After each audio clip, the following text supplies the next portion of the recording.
Good morning to all. Welcome back to our history class. Today we shall give our new topic. We shall start our new topic. Our topic name is reforms taken by the British East India Company. Reforms taken by reform measures taken by East India Company. Listen, last day what we discussed last day? Last day we discussed about a new annexation policy. After the annexation or after the subjugation, they were started so many reforms that is mainly divided into administrative reforms, judicial reforms, police reforms, and other reforms. There are 4 reforms are there. Which are the administrative reform, judicial reform, police reform, and other reforms. Which first we can start administrative reforms. Listen. When they started to get revenue from India, the British Parliament decided they wish to establish a direct control of India. Direct control of India. As a part of that, they were started to introduce so many administrative reforms. First one, what they did here means, first in 1773, they were started a regulating act. According to regulating act, there will be a governor general and 4 councillors will be there. A governor general and 4 councillors are appointed for the administration of Bengal. Listen, who are appointed? Governor general and the 4 councillors are appointed for the administration of a Bengal. In which year? In 1773. Then again they were started they introduced another act which is known as a Pitt India Act in 1784. According to Pitt India Act, there was a board of council. For the smooth running of administration. The East India Company appointed a board of council. Then next, after that, they were introduced another act which is known as a Charter Act. Charter Act in 1830. What was the importance of a Charter Act? Means Charter Act ended the monopoly right over trade in India. Monopolistic right of the trade over in India. That is ended there when according to Charter Act they were ended the monopolistic trade over India. Moreover, they give a permission to other countries. If anybody wish to involved in a trade with India, they can involved in a trade with us. That was the act passed in 1830. It is known as a Chartered Act. These are the first administrative reforms introduced by the company. Then next one, civil administration. Which are the civil administration introduced by the British or a civil reforms? What they did here? First one, they offered a good salary for the officers. They offered good salary for the officers. Good salary for officers. That means they recognize that if they are giving good salary for the officers, they can avoid the corruptions. They will do their work properly. That is why the Governor General decided to give a good salary for the officers. Then second reform, what they did is,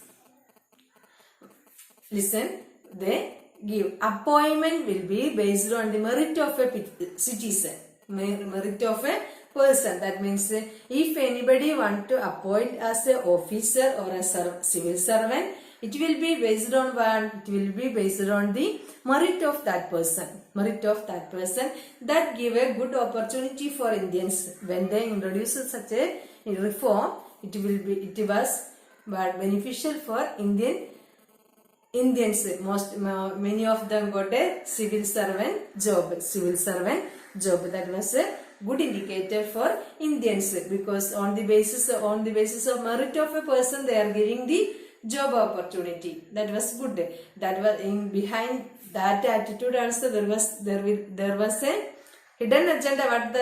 What was that? If the good persons are appointed by the Britishers, they will do their work properly. That is their hidden agenda. Then next one. Abolition of number of surplus posts. Abolition of number of surplus posts. That one. Unwanted posts are abolished. Unwanted posts of the officers are avoided, and instead of that, by giving good salary, he appointed few officers. He abolition of a surplus officers. That means unwanted officers are eliminated. Then separation of 3 branches. For the smooth running of administration, they separate that power into 3, which are the criminal, judicial, and the commercial. Commercial, judicial, and the revenue. Which are the commercial, judicial, and the revenue. That for commercial purpose, they were appointed separate sections, separate officers, and in case of judiciary, they appointed separate officers. In case of revenue collection, they appointed separate officers. That means for the smooth running of administration, they separate their power into 3: commercial, judicial, and the revenue. These are the things introduced by whom? Then, moreover, one more is that higher posts are reserved for the British.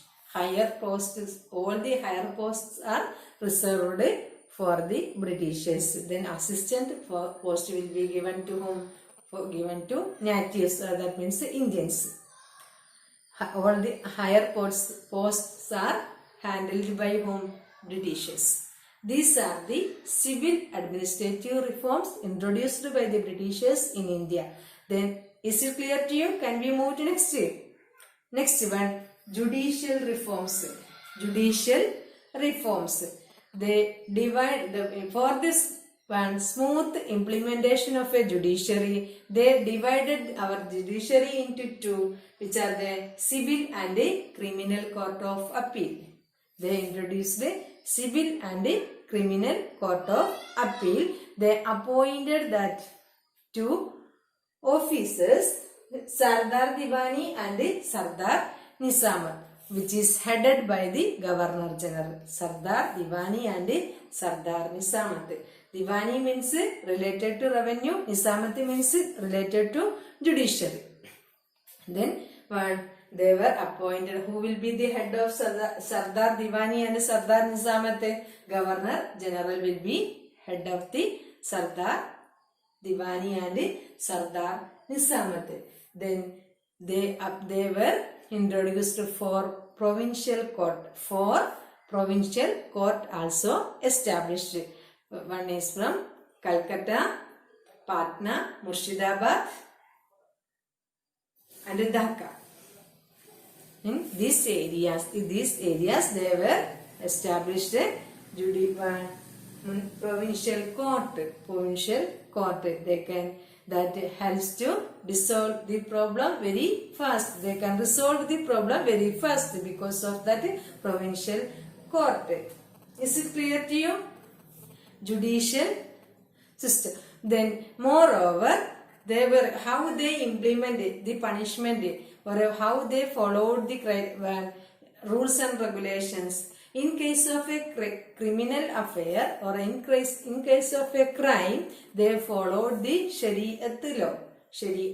That means Muslim religious laws are followed by the Britishers. In which case? In case of crime. In other aspects, they followed Hindu laws and Muslim. They clubbed that both laws, Hindu and Muslim laws, are clubbed together. Listen, Next, in each provincial courts are there. There will be a district judge will be there, and that district judge is assisted by whom? Indians. Assisted by Indians. Next one, Cornwallis Code. Cornwallis Code. Lord Cornwallis introduced a new code of law. New code which is giving equal treatment for everyone. Equal treatment for everyone. That means I told you, in case of a crime and all, they are following Islamic rules, and the other cases they clubbed the Hindu rules and regulation and Islamic rules and regulations. But instead of that, by prevailing that Hindu and Muslim laws, Cornwallis introduced a new code of law which give a equal treatment for everyone. They neglected other aspects and give equal treatment. In case of law, all are treated equally. That is known as a Cornwallis Code. Cornwallis, by neglecting the preferences which is given by the religious base, that they avoid, and instead of that, Cornwallis introduced a new code which give a equal treatment for everyone. That is about judicial reforms. Then next one, police reforms. Police reforms, which are the reforms introduced in a police section. They were divided the power of a police station into two. Which are they? Means that is divided into Thanas and the police circle.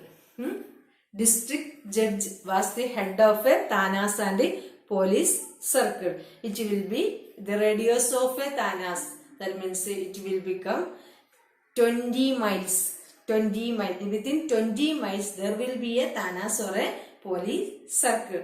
Who will be the head of that? District judge will be the head of police or a police circle or a Thanas. Then there will be a Indian officer in order to assist that Indian British officer. There will be a Indian officer. For what is his aim? To assist that district judge. Then which are the an Indian officer? He is known as a Daroga. Daroga is the name of that Daroga. D-A-R-O-G-A. Daroga is a person, those who assist the district judge. District judge. But his work or his service was not at all satisfied to the Britishers. Then other reforms. Is it clear? Police reforms. Police reforms. They were established a provincial police station divided into, that is known as a Thanas or a police circle. Within every 20 miles they will set up a Thanas or a police station which is headed by a district judge.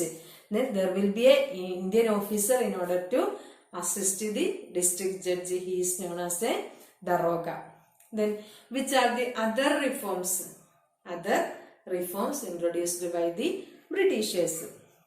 Which are the other reforms?